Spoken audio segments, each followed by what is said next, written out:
लेकिन जब एक फिल्म विवादित हो जाए और वो भी एक ऐसी फिल्म जो कि प्रभु श्री राम के जीवन पर बनी हो, यानी कि रामायण, जिस जब आदि पुरुष बनाई जाती है और सवाल उसकी भाषा, तो अब जो ये सबसे ताजा विवाद है उस पर बातचीत करने के लिए हमारे साथ इस समय मनोज बुद्धशेर जुड़ रहे हैं। मनोज जी, बहुत स्वागत है आपका।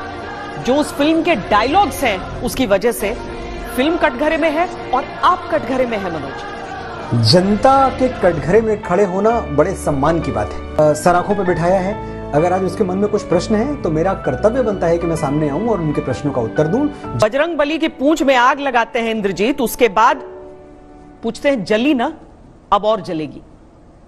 ये भाषा भले ही शायद दो दोस्त आपस में किसी जगह बैठकर बात कर सकें, लेकिन क्या जहां पर आदि पुरुष की बात हो रही है वहां पर ऐसी चीज कही जा सकती थी?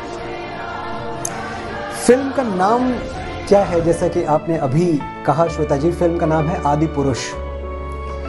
जब हम आदि पुरुष बना रहे हैं तो पहली बात तो 2-3 चीजें मैं एकदम स्पष्ट कर दूं, मैंने पहले भी कही है और अभी स्पष्ट कर देता हूं। हमने रामायण नहीं बनाई है, हम रामायण से प्रेरित हैं। हमेशा हमारा, अगर आप डिस्क्लेमर भी देखेंगे तो हम यही कहते रहे कि भाई हमारे लिए तो बड़ा आसान था कि मार्केटिंग की स्ट्रेटजी के हिसाब से भी हम फिल्म का नाम रामायण रख देते, लेकिन हमें तो शुरू से यह पता था कि हम रामायण से बहुत हेविली प्रेरित हैं, बहुत हेविली इंस्पायर्ड हैं, लेकिन हम रामायण नहीं बना रहे हैं और हम संपूर्ण रामायण भी नहीं बना रहे हैं। हमने रामायण के युद्ध कांड का एक छोटा सा अंश, एक छोटा सा हिस्सा लिया है जो फिल्म में हमने दिखाया है। आपने डायलॉग्स की बात की। एक बात बाबा तुलसीदास कहा करते थे और पता नहीं क्यों हम बाबा तुलसीदास को जितना कोट करते हैं उतना ही भूलते जाते हैं। वो कहते थे कि नाना भांति राम अवतारा, रामायण शतकोटि अपारा।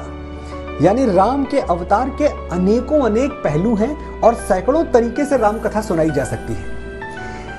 जब पहली बार रामायण लिखी गई थी 7,500 वर्ष पहले, वैसे ऐसे भी साक्ष्य हैं कि ये मिलियन ईयर्स पहले लिखी गई थी, लेकिन अगर हम जो इतिहासकार हैं उनकी ही बात मान लें तो अगर 7,500 वर्ष पहले रामायण लिखी गई, जो संस्कृत में लिखी गई, संस्कृत में लिखी हुई रामायण को बाबा तुलसीदास ने अभी तकरीबन 400-450 साल पहले अवधि में क्यों लिखा? ये बात कभी किसी ने सोची? ऐसा तो है नहीं कि बाबा तुलसीदास अवधि के जानकार थे, संस्कृत के नहीं थे। He was the biggest Sanskrit scholar of his times. उनसे बढ़िया संस्कृत कौन जानता था? एक से एक ग्रंथ रच डाले उन्होंने संस्कृत में। लेकिन जब राम की कथा कहने की बारी आई तो संस्कृत नहीं, अवधि क्यों? क्या इसलिए कि वो संस्कृत से उनको कोई समस्या थी? उनका जो मिशन था और जो हर राम कथा सुनाने वाले का मिशन होता है वो होता है पेनिट्रेशन, वो होता है रीच, वो होता है समसामयिक भाषा में बात करना, जो आज की भाषा है, जो आज की यूथ के साथ कनेक्ट करे। ये अवधि में लिखना बाबा तुलसीदास का, ये बहुत बड़ा हमारे लिए एक प्रमाण था कि रामायण का जो पहला मिशन है, पहला मकसद है, वो लोगों तक पहुंचाना है, दूर तक पहुंचाना है। आज की तारीख में क्या हम भ्राताश्री वाली भाषा प्रयोग कर सकते हैं? और अगर हम करेंगे ना तो मैं सच बता रहा हूं श्वेता जी, ये रामायण के साथ ही अन्याय होगा। लोग देखेंगे नहीं।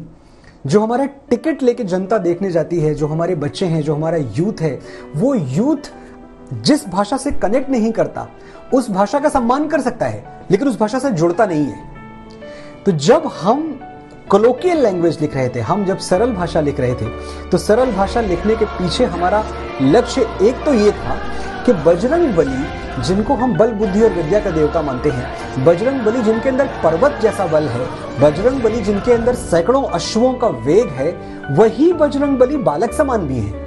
उनके अंदर बाल सुलभ जो उनका चरित्र है वो ऐसा है। वो मुस्कुराते हैं, वो हंसते हैं, वो श्री राम की तरह बात नहीं करते। बजरंग बली दार्शनिक बातें नहीं करते। बजरंग बली भगवान नहीं है, भक्त हैं। हमने उनको भगवान बनाया बाद में क्योंकि उनकी भक्ति में वो पावर था। आप सोचें, अगर आप आदरणीय श्री रामानंद सागर जी की रामायण देख लें तो सागर साहब की रामायण में भी जब उनको पकड़ के लाया जाता है बजरंग बली को रावण के दरबार में, और रावण उनसे पूछता है कि भाई तुमने क्यों इतना विध्वंस मचा दिया, तो वो कहते हैं भूख लगी थी मुझे, मैं 100 योजन का समुद्र पार करके आया था, भूख लगी थी मुझे, फल दिखे मैंने खा लिए। तो यहां तो बहुत दार्शनिक बात भी कर सकते थे ना वो। क्या रामानंद सागर या जो भी लेखक थे रामायण के, क्या उनकी कलम में कोई कमी थी? क्या वो लिख नहीं सकते थे? ये चॉइस है कि बजरंग बली ऐसे ही बात करेंगे, बजरंग बली बच्चों जैसी बात करेंगे।